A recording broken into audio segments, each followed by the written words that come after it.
आचार्य चाणक्य के दृढ़ संकल्प से आज वह दिन आ ही गया था जिसकी उन्होंने प्रतिज्ञा की थी। उन्होंने अखंड भारत का निर्माण कर संपूर्ण भारतवर्ष को एक छत्र के तले स्थापित किया। वह यूनानी दासता से भारतवर्ष को मुक्त करवाया। वह शक्तिशाली नंदों का समूल विनाश किया।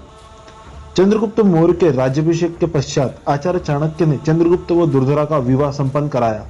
आगे चलकर दुर्धरा का पुत्र ही चंद्रगुप्त मौर्य का उत्तराधिकारी बना। नमस्कार दोस्तों, मैं हूं अर्जुन सिंह ठाकुर और आप देख रहे हैं भारतवर्ष। यदि आपने हमारे चैनल को सब्सक्राइब नहीं किया है तो इसे सब्सक्राइब करें और बेल आइकन को प्रेस करें ताकि आने वाली वीडियो का आपको नोटिफिकेशन मिल सके। चंद्रगुप्त की सफलताओं ने भारतवर्ष को विश्व के राजनीतिक मानचित्र में प्रतिष्ठित कर दिया। चंद्रगुप्त ने अपने व्यक्तित्व एवं आचरण से आचार्य चाणक्य के प्रजाहित के राज्यादर्श को कार्य रूप में परिणत कर दिया। 305 ईसा पूर्व में सेल्यूकस भारत पर आक्रमण व लूटपाट के उद्देश्य से भारत आया। सेल्यूकस सिकंदर के सबसे प्रमुख सेनापतियों में से एक था। वो सिकंदर की मृत्यु के पश्चात सिकंदर द्वारा जीते हुए क्षेत्रों का उत्तराधिकारी बना था। सेल्यूकस की सेना में 2 लाख पैदल सैनिक, 40,000 घुड़सवार और मित्र राज्यों के 60,000 सैनिक सम्मिलित थे। लगभग 3 लाख की सेना भारत पर आक्रमण के उद्देश्य से लाया था। सेल्यूकस लगभग कई वर्षों के पश्चात भारत आ रहा था। उसे लगा था कि वो उन भारतीय क्षेत्रों को सरलता से जीत लेगा जिन क्षेत्रों को सिकंदर को जीतने में कोई विशेष मेहनत नहीं करनी पड़ी थी। लेकिन वो भ्रम में था। जिस भारतवर्ष पर वो आक्रमण करने जा रहा था वो सिकंदर के आक्रमण के समय वाला भारतवर्ष नहीं था, जो कई खंडों खंडों में विखंड था। ये वो अखंड भारतवर्ष था जिस पर महान चक्रवर्ती सम्राट चंद्रगुप्त मौर्य का राज था।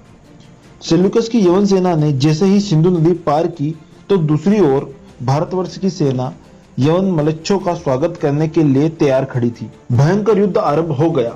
चंद्रगुप्त मौर्य के नेतृत्व में उनकी सेना ने यवन सेना पर इस प्रकार प्रहार किया कि सभी मलेच्छों के पैर युद्ध भूमि से लड़खड़ाने लगे। यवन सैनिक युद्ध भूमि छोड़कर भागने लगे। कई यवन सैनिक भागने के चक्कर में सिंधु नदी में कूदकर डूबकर मृत्यु को प्राप्त हो गए। कुछ ही प्रहरों में अब सेल्यूकस समझ चुका था कि उसकी पराजय व मृत्यु निश्चित है, अतः उसने चंद्रगुप्त के सामने समर्पण कर दिया।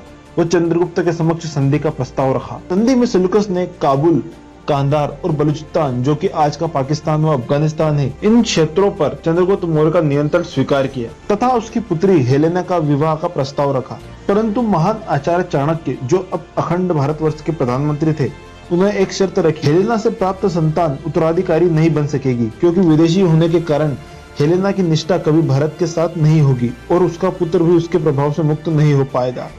इसके पश्चात चंद्रगुप्त की ओर से सेल्यूकस को 500 हाथी भेंट स्वरूप प्रदान किए गए। वो सेल्यूकस ने मेगस्थनीज नाम के एक व्यक्ति को राजदूत के रूप में चंद्रगुप्त मौर्य के दरबार में नियुक्त किया।